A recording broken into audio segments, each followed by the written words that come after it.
Hello friend, welcome back to my vlog. तो चलिए, ये है गांव का व्लॉग। और सुबह उठ के नाश्ता करने के बाद सबसे पहला काम होता है हमारी भाभी का मट्ठा निकालना। तो आज ये काम कर रहे थे हस्बैंड। नहीं, इसको क्या बोलते हैं? रई क्या बोलते हैं इसे? हाँ, सही पकड़े हैं। तो यहाँ पे हस्बैंड ने देखा कि मैं और इनकी भाभी जी लगे हुए हैं काम में, तो हस्बैंड ने हेल्प कराने में बिल्कुल भी देर नहीं करी। तो हस्बैंड ऐसा है कि अपने घर भी जाते हैं या हमारे घर भी आते हैं तो देखते हैं कि काम उनके लायक है तो वो बिल्कुल भी पीछे नहीं हटते। जैसे कि बहुत सारे हस्बैंड होते हैं या ससुराल जाते हैं दामाद, तो ये सोचते हैं कि भाई मैं काम क्यों करूँ। तो मेरे हस्बैंड इस मामले में टचवुड नंबर 1 है। तो उन्होंने देखा और उन्होंने पूछ के भाभी से कैसे करना है, कितना पानी डालना है, पूछ के मशीन लगाई और आधा काम तो ही आसान कर दिया।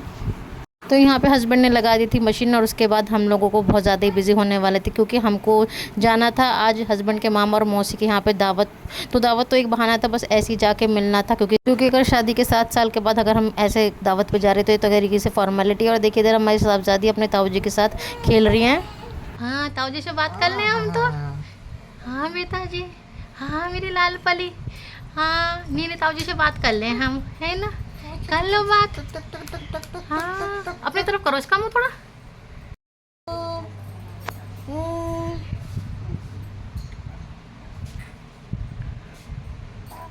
वही करिए बात, थोड़ी सी बात करिए।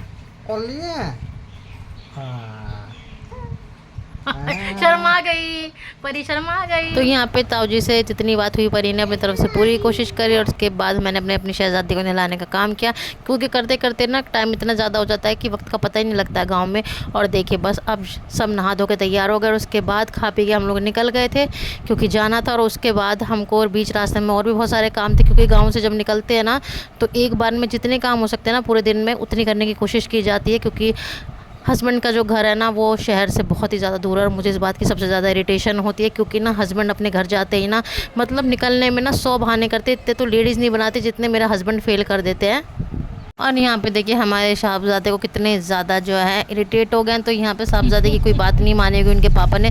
तो देखिए अपने पापा के हाथ पे तो मुंह रखा, साथ में मेरे मुंह पे भी हाथ रख दिया। और इनका कहने का मतलब है कि भाई तुम दोनों अपना मुंह बंद करो क्योंकि बहुत ज़्यादा बोलना हो रहा है। तो ये साहबजादे के ना कुछ इस तरीके से नखरे हो रहे हैं। इनके नखरे पूरे करने में और इनको मनाने में और इनको रूट के जो इनके पापा इनको मनाते हैं ना, तो ये अपने पापा के सबसे ज़्यादा बड़े वाले भक्त हैं।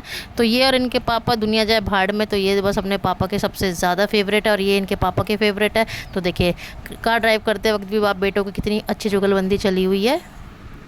अब देखना मैं फ्रेंड्स को बताऊंगी तो कितना गंदा बच्चा है। इसके 2 बर्थडे केक कटवाए थे तब भी ये खुश नहीं है ना बेटा जी? अच्छा, अभी नाने को मना कर देते हो। यहाँ पे देखिए साहबजादे ने अपने पापा को इतना ज़्यादा परेशान कर दिया था कि वो भी इरिटेट हो गए थे।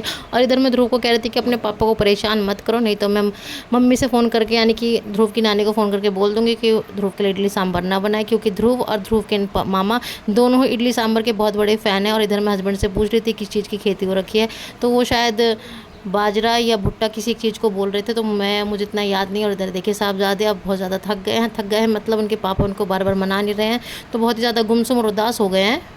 क्यों बेटा जी? नौटंकी करते सारे दिन है ना और पापा को परेशान करते हो। आज आपने बहुत गलत किया पापा के साथ है ना, और अपने पापा को सॉरी भी नहीं बोला, बहुत गलत किया। और यहाँ पे मैं साहबजादे को बोल रही थी कि अपने पापा को परेशान करे और सॉरी नहीं बोलते, तो देखिए साहबजादे हंस के टाल देते। और इधर हम आ गए थे मेरठ की मार्केट में, तो ये है घंटाघर। तो इधर ध्रुव की दादी को अपनी दुकान के लिए लेना था कुछ सामान और साथ में कुछ एक्सचेंज भी करना था क्योंकि गांव में घर में दुकान कर रखे तो उसका सामान कुछ एक्सचेंज करना था, कुछ लाना भी था। और यहाँ पे देख ले टाइम एग्जैक्ट यहाँ पे 12 बजने को हो रहे हैं और हम लोगों को इतनी देर हो गई थी। तो जैसे तैसे हम हस्बैंड के मामा जी के यहाँ पे पहुँचे। तो वहाँ पे मैंने ज़्यादा शूट नहीं किया क्योंकि अब मुझे अच्छा नहीं लगता ज़्यादा किसी के यहाँ पे जाके ऐसे वीडियो बनाना। पर मेरे साहब जी यानी कि हमारा ध्रुव बहुत अच्छे से खेल रहा था। और देखिए यहाँ पे घूम फिर के किसी के यहाँ पे भी चले जाए कच्चे बनियान में आ जाते हैं तो इनके लिए कपड़ा जो है किसी भी काम करें। तो देखिए कच्चे बनियान में कितने अच्छे से एंजॉय कर रहे थे। और इधर ही हम मामा जी के आने के बाद मुझे याद आया कि आज हमारी शहजादी की होगी पहली जन्माष्टमी, तो उनके लिए मुझे लेना था चनिया चोली, तो वो भी मैंने ले लिया था। और उसके बाद देखिए घर पहुंच के ना यहाँ पे एक चूहे का छोटा सा बच्चा रोटी के बहाने फंस गया था, तो मैंने इसकी वीडियो ले ली थी क्योंकि मैंने ऐसे चूहा तो देखा पर छोटा चूहा ऐसे पिंजरे में कैद था, तो मैंने उसकी वीडियो बना ली थी। और इसके बाद इन साहबजादे को भी बाहर छोड़ दिया गया था क्योंकि ये भी बेचारे रोटी के बहाने इस पिंजरे में फंस गए थे, तो इनको भी आज़ादी देनी ज़रूरी थी।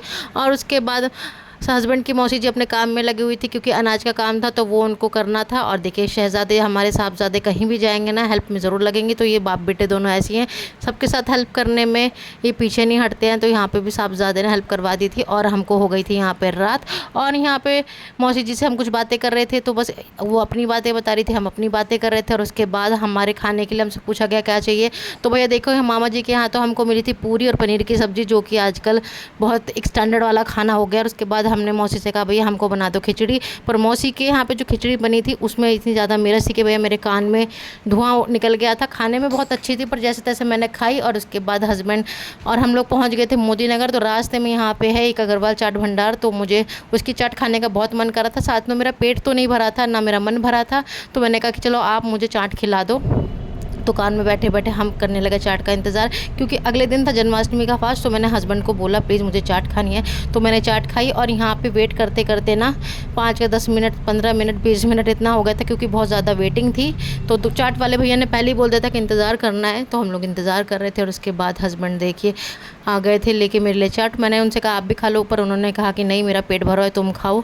तो बस मैंने खाई और इन्जॉय किया। और उसके बाद बस हम लोगों को जल्दी से घर पहुँचना था क्योंकि घर से आ रहा था फ़ोन। तो चलिए फ्रेंड्स इस व्लॉग को मैं यहीं पे एंड करती हूँ, मिलते हैं आपसे नेक्स्ट व्लॉग में, तब तक के लिए बाय बाय।